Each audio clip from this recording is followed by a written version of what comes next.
दुनिया का सबसे बेवकूफ इंसान कौन? मुल्ला नसरुद्दीन शायद। तो कहानी से शुरू करते हैं। मुल्ला के पास एक गधा रहता है, वो हमेशा उसे उड़ाना चाहता है। अब मुल्ला की अलग अलग ख्वाहिशें। अब गधे को खेत में लेके जाता है एक दिन, और ऊपर चिड़िया उड़ रही होती है, उसको दिखाता है, बोलता दिख रही है वो चिड़िया? गधा ऊपर देखता है, बोलता हाँ बिल्कुल वैसे उड़ना है तुमको। बोलता मैं तुमको सिखाऊंगा, मैं प्रैक्टिस कराऊंगा। गधा उसको मुल्ला उसको रोज प्रैक्टिस कराता है। तो अब गधा दोनों पैर ऊपर करता था, कभी कभी भागने लगता था। अब गधा थोड़ी उड़ पाएगा, लेकिन मुल्ला की बात ही अलग है। अब 1 महीने 2 महीने 6 महीने बीत जाते हैं, साल भर बीत जाते हैं। गांव वाले भी सोचते हैं कि ये मुल्ला क्या करना चाहता है गधे के साथ, गधा भला कभी उड़ता है क्या? लेकिन 1 साल बीत जाता है। अब मुल्ला कहता है कि इसका प्रैक्टिस बहुत हो गया, अब आज टेस्ट लेता हूँ। अब उसको बहुत ऊंचे पहाड़ी पर लेके जाता है, बोलता है यहाँ से अब इसको आज इसकी टेस्ट होगी, और गधे को धक्का दे देता है। अब गधे थोड़ी देर के लिए हवा में रहता है, मुल्ला खुश हो जाता है, नसरुद्दीन ताली बजाने लगता है, बोलता है सीख गया। लेकिन 2 मिनट बाद गधा जमीन पे गिर के मर जाता है। अब गांव वाले नीचे खड़े रहते हैं, सोचते हैं ये मुल्ला नसरुद्दीन आएगा, अभी गधे की गलती देगा पूरा कि यही नहीं सीख पाया, यही नहीं उड़ पाया। लेकिन मुल्ला नीचे जाता है और सर पे हाथ रखता है और बोलता है कि सारी गलती मेरी है, मेरी गलती है।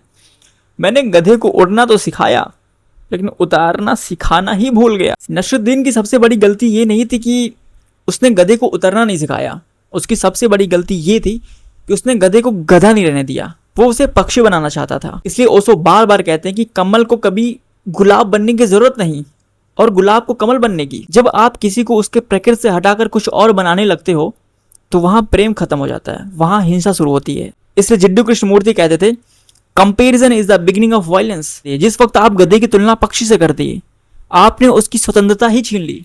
अब वो गधा गधा नहीं रहा, वो एक असफल पक्षी बन गया। और यही हमारे साथ भी होता है। बचपन से हमारा किसी ना किसी के साथ तुलना किया जाता है कि वो देखो कितना तेज है, वो देखो कितना अमीर है, और धीरे धीरे हम अपने जीवन को नहीं दूसरे के जीवन की नकल करने लग जाते हैं। इसीलिए रमण महर्षि पूछते थे कि मैं कौन हूँ, लेकिन पूरी दुनिया पूछ रही है मुझे कि जैसा बनना है। यही भ्रम है। जिस दिन हमारा प्रश्न बदल जाता है उस दिन हमारा जीवन भी बदल जाता है। दुख इसलिए नहीं कि हम छोटे हैं, दुख इसलिए कि जो तुम बनने की कोशिश कर रहे हो वो तुम हो ही नहीं। तो इस कहानी का संदेश सिर्फ इतना नहीं कि उड़ना सीखो और उतरना भी। इस कहानी का संदेश उससे कहीं कुछ गहरा है। हर जीव का अपना आकाश होता है। मछली की महानता उड़ने में नहीं तैरने में है, पेड़ की महानता तैरने में नहीं जड़े जमाने में है।